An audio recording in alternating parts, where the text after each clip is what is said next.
भगवान यहां तो रहते हैं हृदय में, भगवान कण कण में तो रहते हैं, सत्य है। लेकिन इससे बड़ा एक सत्य ये है कि भगवान हृदय में और कण कण के पहले भगवान भक्तों के विश्वास में रहते हैं। यदि विश्वास है तो भगवान है, और विश्वास नहीं है तो भगवान नहीं है।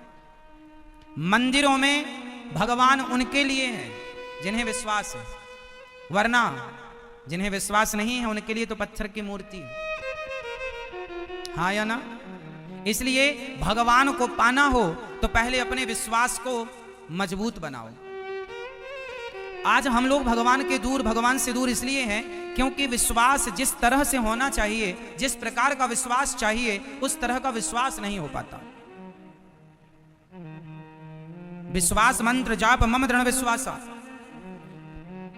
चाहिए विश्वास, विश्वासो ही फलदायक, पर होता नहीं। विश्वास टूट जाता है, कई बार टूट जाता है। आप में से कभी किसी का विश्वास टूटा भगवान से? टूटा? एक मैया बोली, यहीं हैदराबाद की थी, बोली महाराज हम पहले भगवान को बहुत मानते थे, बहुत विश्वास था, अब नहीं विश्वास है, अब विश्वास नहीं है। हमने कहा मां क्यों नहीं है? बोले पहले हमने भगवान से कहा था, हे भगवान हमारी बहू को बेटा ही होना चाहिए, पर बेटी हो गई, तब से विश्वास उठ गया। अच्छा, समाज में ऐसे बहुत लोग मिलेंगे आपको जो ये कहते हैं हम पहले भगवान को बहुत मानते थे, पहले बहुत विश्वास था, अब विश्वास नहीं है। बताओ ये कौन लोग हैं? हाँ, कौन है ये? भगवान में क्या चाहिए? विश्वास। और जो लोग कहते हैं पहले विश्वास था अब नहीं है, वो लोग कौन हैं? वो लोग हैं स्वार्थी। अच्छा, भक्त और भगवान के बीच में क्या नहीं होना चाहिए आप बताओ? भक्त और भगवान के बीच में क्या नहीं होना चाहिए? उत्तर दो। क्या नहीं होना चाहिए मेरी मां? पीछे वाली मैया बताएंगी, ये गुलाबी मैया बताएंगी, चलो बताओ। भक्त और भगवान के बीच में क्या नहीं होना चाहिए? क्या क्या नहीं होना चाहिए? भक्त और भगवान के बीच में कभी एक चीज है जो नहीं होनी चाहिए, और वो है स्वार्थ, जिसे कहते हैं कामना। इसलिए भक्त और भगवान के रिश्ते में कामना ना हो। इसलिए भक्त और भगवान का रिश्ता कैसा होना चाहिए? निष्काम होना चाहिए। क्या होना चाहिए? भक्ति कैसी हो? निष्काम। निष्काम का मतलब क्या हुआ? यदि आपने भगवान से कहा कि हे भगवान हमें बहू के बेटा चाहिए, हे भगवान हमें ये चाहिए, यदि वो नहीं मिला तो आपका विश्वास टूट जाएगा। अरे भगवान से काम क्यों करवाते हो? कोई भगवान तुम्हारे नौकर हैं कि ये दो हमें वो दो? नहीं, भगवान से कभी कुछ मांगना नहीं चाहिए। अब आप कहेंगे भगवान से ना मांगे तो फिर किससे मांगे? तो एक बात बताओ, जब छोटा सा बच्चा अपनी मां के गोद में होता है, 2 महीने का, 1 महीने का, 3 महीने का, 5 महीने का, तो क्या बेटा कभी अपनी मां से कहता है, कुछ मांगता है? हमें दूध दे दो, हमें पानी पिला दो, हमें रजाई उड़ा दो, हमें पंखा चला दो, एसी चला दो, हमें बहुत ठंडी लग रही है, हमें बहुत गर्मी लग रही है? क्या छोटा सा बच्चा कभी कुछ मांगता है मां से? क्या मांगने के लिए उसके पास शब्द हैं? नहीं। अच्छा, छोटा सा बच्चा मां से कभी कुछ नहीं मांगता, 3 महीने का, 4 महीने का, 5 महीने का, कुछ नहीं मांगता, फिर भी उसकी मां बिना मांगे सब कुछ देती है कि नहीं? बोलो हाँ या ना? बिना मांगे मां समझ लेती है कि मेरे बच्चे को भूख लगी है कि प्यास लगी है, इसे दवाई की जरूरत है या किस चीज की। अरे सामान्य अनपढ़ स्त्री, अनपढ़ मां अपने बच्चे की हर फीलिंग, हर भावना को जान जाती है, बिना मांगे सब समझ लेती है। तो क्या भगवान अपने भक्तों के मन की बात नहीं जानेंगे कि मेरे भक्त को कब किस चीज की जरूरत है? एक बार आप उनके हो जाओ, फिर मांगने की जरूरत नहीं पड़ेगी। जो मांगते हैं वो भगवान के हुए नहीं, इसलिए मांगना पड़ता है। भिखारी को आपके घर में आकर मांगना पड़ता है, भैया 2 रोटी दे दो, भैया 10 रुपए दे दो भैया।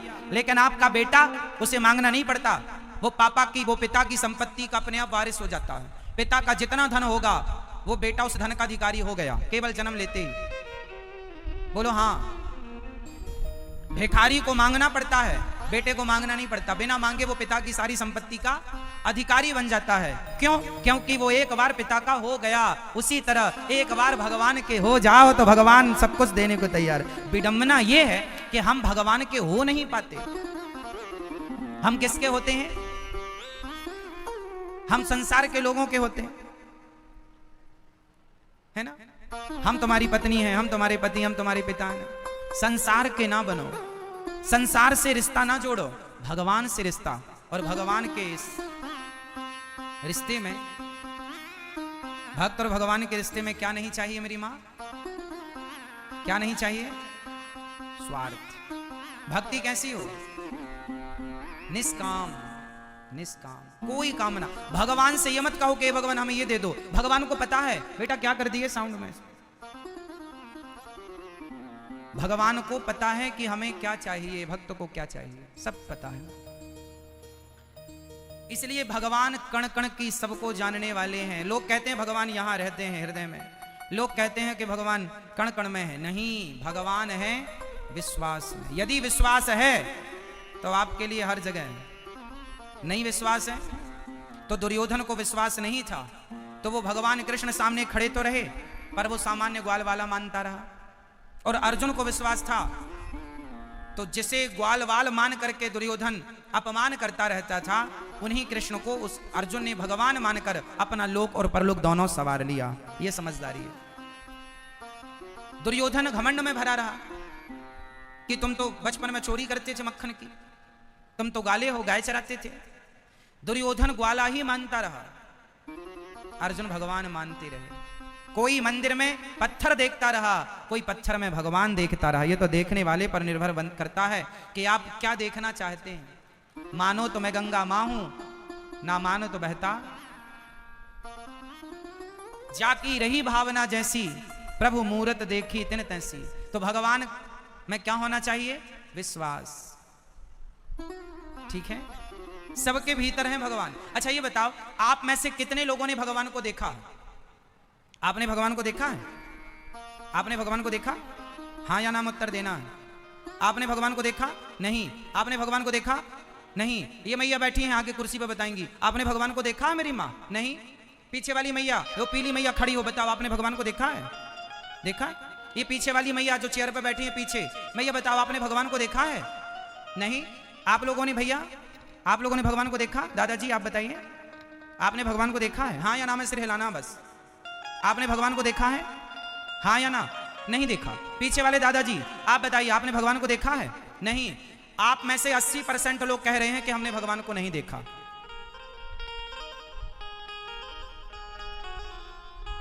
अच्छा ये बताओ, जो लोग कह रहे हैं कि हमने भगवान को नहीं देखा, मैं उनसे सवाल पूछ रहा हूं, बताओ आप मंदिर कभी गए हैं कि नहीं गए हैं? तो बताओ फिर मंदिर किसे देखने गए थे? किसे देखने गए थे? भगवान को। अभी तो आप कह रहे हैं हमने भगवान को नहीं देखा। अभी तो हम पूछ रहे थे तो आप क्या कह रहे थे? नहीं हमने तो भगवान को नहीं देखा। और फिर मंदिर किसको देखने गए थे? फिर पड़ोसी को, पड़ोसन को। फिर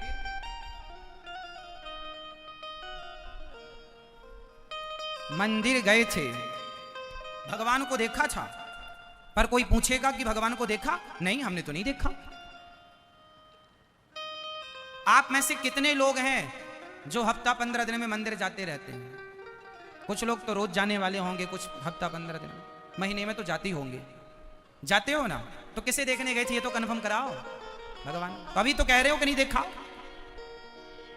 सॉरी बोलो फटाफट। इसका अर्थ ये हुआ कि आप कहेंगे महाराज जी वो तो पत्थर की मूर्ति है, वो थोड़ी भगवान है। आपने पूछा कि क्या भगवान को देखा है, तो वो तो मूर्ति है, हमने तो मूर्ति देखी ना साहब। मूर्ति नहीं है, वो मूर्ति नहीं है। आपके घर में गोपाल जी तो होंगे छोटे से, वो गोपाल जी कोई अष्ट धातु नहीं है, वो धातु नहीं है, वो भगवान है। गंगा पानी नहीं है, गंगा हमारी मां है। गाय पशु नहीं है, गाय हमारी मां है। पीपल पेड़, तुलसी पौधा वृक्ष पेड़ नहीं है, वो हमारी आस्था में हमारी तुलसी माता है। एकादशी जब आती है बड़ी तो तुलसी विवाह भगवान के साथ होता है। तो अब आप कहेंगे महाराज जी पत्थर को आप कह रहे हैं, चलो मैं एक छोटा सा एग्जांपल आपको दूं, फिर मैं आपसे बात करूंगा।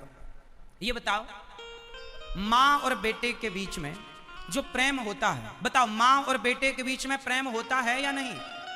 कौन कौन सहमत हैं? सहमत है? माँ और बेटे के बीच में जो प्यार है, जो प्रेम है, क्या आज तक किसी ने उस प्रेम को देखा? क्या माँ का प्रेम दिखाई पड़ता है? जोर से। अरे माँ बच्चे को 2 थप्पड़ मारती है कस के, कहां चला गया था? माँ बेटे से प्रेम करती है। अब कोई बेटा कहे माँ तू मेरे से प्रेम करती है, इसका सबूत क्या है? प्रेम दिखा? आप बताओ, कल आपका बेटा आपसे पूछा कि माँ तुम मेरे से प्रेम करती हो, तो बताओ प्रेम करती हो तो वो प्रेम कहां है? दिखाओ मुझे वो प्रेम जो करती हो। बताओ मेरी माँ, क्या कोई भी स्त्री या कोई भी पुरुष प्रेम करने वाला, क्या आप अपने प्रेम को दिखा सकते हैं? क्या प्रेम दिखाने का विषय है? क्या दिखा सकते हैं इसे? बताओ, क्या प्रेम को दिखाया जा सकता है? हाँ या ना? क्या प्रेम देखा जा सकता है? जोर से। क्या प्रेम देखा जा सकता है? अच्छा, प्रेम दिखता नहीं है, इससे यह सिद्ध नहीं होता कि प्रेम नहीं है। प्रेम होता है पर प्रेम दिखाई, जोर से, प्रेम होता है पर प्रेम दिखाई नहीं देता। अरे प्रेम तो एक फीलिंग है, एक भावना है, होता है, उस प्रेम को महसूस किया जा सकता है, कोई प्रेम को दिखा नहीं सकता। उसी प्रकार जैसे प्रेम महसूस का विषय है, होता है, उसी प्रकार ईश्वर को महसूस किया जा सकता है। ईश्वर होता है, उसे दिखाया नहीं जा सकता, उसे महसूस किया जा सकता है। जैसे एक माँ और एक बेटे के बीच में जो प्रेम है उसे महसूस किया जा सकता है। आप भी अपने बेटे से प्यार करते होंगे, अपनी बेटी से प्यार करते होंगे, अपनी पत्नी से, अपने पति से प्यार करते होंगे, तो क्या वो प्रेम दिखाया जा सकता है? आपकी पत्नी कई बार कहती है सुनो जी आप हमसे प्यार नहीं करते, तो पति क्या बोलता है? कैसे बताएं तुम्हें कि हम तुमसे कितना प्यार करते हैं? पत्नी से पति ने कहा तुम हमसे प्यार नहीं करती हो, तो पत्नी ने क्या बोला? हम तुमसे कितना प्यार करते हैं, हम कैसे बताएं? मतलब प्रेम को बताया ही नहीं जा सकता। कोई शब्द नहीं है जिस शब्द को कह के प्रेम की बात कही जा सके। प्रेम में कहा, जब कोई प्रेम करता है ना तो कहता है आई लव यू कह देता है। तो ये जो आई लव यू है ना, बड़ा बौना है। प्रेम को व्यक्त करने के लिए ना कोई शब्द नहीं है। एक बात बताएं, जो प्रेम है ना मेरी माँ, वो निःशब्द होता है। प्रेम को शब्दों से व्यक्त नहीं कर सकते आप। प्रेम को व्यक्त करने के लिए कोई शब्द है ही नहीं। यदि है तो आप बताओ। प्रेम है, बस है, वो भीतर का विषय है, बाहर का सब्जेक्ट नहीं है। उसी तरह परमात्मा भी भीतर का सब्जेक्ट है, बाहर का सब्जेक्ट नहीं है। मंदिर में जाते हो तो इस भाव से जाया करो कि ये प्रत्यक्ष भगवान है, मूर्ति है, पत्थर है, लकड़ी ना, भगवान है, बस भगवान है, वो ईश्वर है, महसूस का सब्जेक्ट है, देखने दिखाने का विषय नहीं है। आनंद लीजिए। जिसके पांव में कांटा लगता है ना, दर्द उसी को होता है। बगल में 10 लोग खड़े होंगे, उन्हें कुछ ना होगा, वो सहानुभूति के तौर पर खड़े हो सकते हैं, तुम्हें सांत्वना दे सकते हैं, लेकिन दर्द का अनुभव उन्हें कभी नहीं हो सकता। दर्द उसी को होगा जिसके पांव में कांटा लगा है। उसी तरह जिसके पांव में विमाई फटी ही नहीं, वो पीर पराई क्या जाने, और जिसने बेटी को जन्म दिया ही नहीं, वो बेटी की विदाई क्या जाने। कुछ चीजें जिसने बेटी को जन्म नहीं दिया, जिसकी बेटी नहीं है, वो बेटी की विदाई क्या होती है वो जान नहीं सकता। किसी पुस्तक में पढ़ाया नहीं जा सकता कि बेटी की विदाई ऐसी होती है। पढ़ सकते हैं आप, लेकिन उसे महसूस करने के लिए साहब जब तुम्हारी खुद की बेटी होगी तब पता चलेगा, बाकी तुम पढ़ कितना भी लो। बेटी की विदाई और पांव की विमाई ये बताई नहीं जा सकती, अनुभव का विषय है। कुछ चीजें अनुभव की जा सकती है, व्यक्त नहीं की जा सकती। उसी तरह जिसने भक्ति की है, जिसने प्रभु के लिए आंसू बहाए हैं, वो जान सकता है कि मूर्ति में भगवान है या नहीं। जिसने प्रभु से प्रेम किया ही नहीं, उसके लिए तो ठीक है पत्थर है, ठीक है। इसलिए मेरी मां, मैंने भगवान को नहीं देखा ऐसा मत कहना। यदि ऐसा कहते हो तो फिर आपका मंदिर जाना बेकार है, भगवान में आस्था रखना बेकार है। एक तरफ तो आपकी आस्था है भगवान में, रोज पूजा करती हो, रोज गोपाल जी को आप नहवाती हो, रोज आप फूल माला आरती पूजा करती हो, और फिर एक तरफ कहती हो हमने भगवान को देखा नहीं। इसका मतलब तुमने गोपाल जी की सेवा पूजा पत्थर या पीतल मानकर की है, भगवान मानकर नहीं। इसलिए भगवान को महसूस करना, जैसे माँ बेटे से प्रेम करती है, वो प्रेम को महसूस करना पड़ता है। आपके घर में गाय है, आप रोज गाय को चारा डालते हैं, रोज गाय को पानी पिलाते हैं, रोज गाय को हाथ फेरते हैं, रोज करिए, आप गाय को चारा दाना खिलाइए, पानी पिलाइए। एक दिन ऐसा होगा कि आप गाय के पास जाएंगे ना तो गाय आपको चाटने लग जाएगी। वो गाय है ना, उसके पास शब्द नहीं है, बस वो अपनी जीभ निकालेगी और आपको चाटेगी। आप समझ नहीं पाते, गाय का वो आपको चाटना, वो गाय का आपके लिए प्रेम है। गाय का आपसे प्रेम करने का ये तरीका है। गाय है ना, शब्द तो नहीं बोल सकती ना कि मैं तुमसे प्रेम करती हूं। गाय है, चाट सकती है तुम्हें, तो उसका प्रेम व्यक्त करने का ये अलग हिसाब किताब है। मां जब प्रेम करती है ना बेटे से, तो गले से चिपका लेती है अपने लाल को, अपने बेटे को। जब प्रेम उमड़ता है ना तो व्यक्ति गले लगना चाहता है, गले लगाना चाहता है, हाँ या ना। उसी तरह ये जो प्रेम है ना, ये होता है, सबका अपना अपना तरीका होता है, इसे कोई देख नहीं सकता। हाँ, गाय चाट रही है, आप थोड़ा जानकार हैं तो महसूस कर सकते हैं कि ये हमसे प्यार कर रही है। उसी तरह भगवान ने हमें 2 आंखें दे दी, 2 कान दे दिए, चलने को पांव दे दिए। अरे लंगड़ा नहीं बनाया तुम्हें, बहरा अंधा गूंगा काना नहीं बनाया, सब कुछ दिया है। इसका मतलब ये ईश्वर का प्यार है तुम्हारे लिए कि तुम स्वस्थ रहो, चलो अपने पांव से, देखो अपनी आंखों से, काम अपने हाथों से करो, वरना लोग पांव की चप्पल हाथ में पहनकर घिसटने को मजबूर हैं। आपने हैदराबाद में कभी देखा कि कुछ लोगों ने हाथ में चप्पल पहनी और घिसटने पर मजबूर होते हैं, हाँ या ना? कभी देखा होगा। कौन लोग हैं वो? आपको बेहतर बनाया है ना ईश्वर ने, तो ईश्वर ने आपको 2 पांव दिए, 2 हाथ दिए, सुंदर शरीर दिया। ये ईश्वर का प्यार है आपके लिए, है ना। जब बेटे को बड़ा दर्द होता है ना, तो मां भगवान से कहती है, भगवान ये बेटे का दर्द मुझे दे दे, मेरा सुख मेरे बेटे को दे दे। मां का वश नहीं चलता, वरना मां अपना सारा सुख उसे दे दे और उसका सारा दुख स्वयं ले ले। बस यही तो है, यही तो मां का प्यार है, इसी को तो महसूस करना पड़ता है। वो भगवान ने तुम्हें आंखें दी कि जाओ देख लो संसार को अपनी इन आंखों से, वरना तुम्हें अंधा ना बना देता। दे दिया पांव, जाओ घूम लो संसार को, इतना प्यार दिया तुमको, प्यार के तौर पर पांव दिए, वरना लंगड़ा ना बना देता। लेकिन आप ईश्वर के उस प्रेम को महसूस नहीं कर पाते। भगवान हमसे कितना प्रेम करते हैं, बदले में हम लोग क्या करते हैं भगवान से? शिकायत। हे भगवान तुमने ये नहीं दिया, ये नहीं दिया, वो नहीं दिया। नहीं दिया, ये सबको याद है, ये नहीं दिया भगवान ने। अच्छा चलो बताओ, भगवान ने आपको क्या क्या दिया है, इसकी एक लिस्ट मुझे कल दिखाना। आज रात को अपने घर पर एक कागज कलम उठाना और ये लिखना कि ईश्वर ने आपको क्या क्या दिया है, और फिर ये देखना कि क्या क्या नहीं दिया। तो दोनों को मिलान करना कि देने की लिस्ट बड़ी है या नहीं देने की लिस्ट बड़ी है। बताओ आपको ईश्वर ने क्या क्या दिया, लिखवाओ जरा, हम नोट कर लें। क्या दिया? देखने को आंखें, सुनने को कान, चलने को पांव, काम करने को हाथ, सोचने को बुद्धि। पागल नहीं बनाया, वरना बुद्धि ना हो आदमी पागल हो जाए। रहने को छत दी, रहने को रोटी कपड़ा, पहनने को। लोग फुटपाथ पर सो रहे हैं, लोग सवेरे खा लेते हैं तो शाम को खाने की व्यवस्था नहीं होती। ईश्वर ने हम सबको खूब दे रखा है और हमारे पास सब कुछ है। लिस्ट बनाना आज जरूर कि ईश्वर ने हमें क्या क्या दिया है, और जब बन जाए लिस्ट तो फिर ईश्वर का धन्यवाद देना। ईश्वर का क्या करेंगे? क्या करोगे मेरी मां? एक सज्जन मेरे से बोला, मेरा पड़ोसी 10,000 के जूते पहनता है महाराज जी, और हमारे पास फटी चप्पल है। हमने कहा भाई उन्हें मत देखा कर जिनके पास 10,000 के जूते हैं। अरे उन्हें देखा कर जिनके पास जूते पहनने को पांव भी, उनसे तो बेहतर हो आप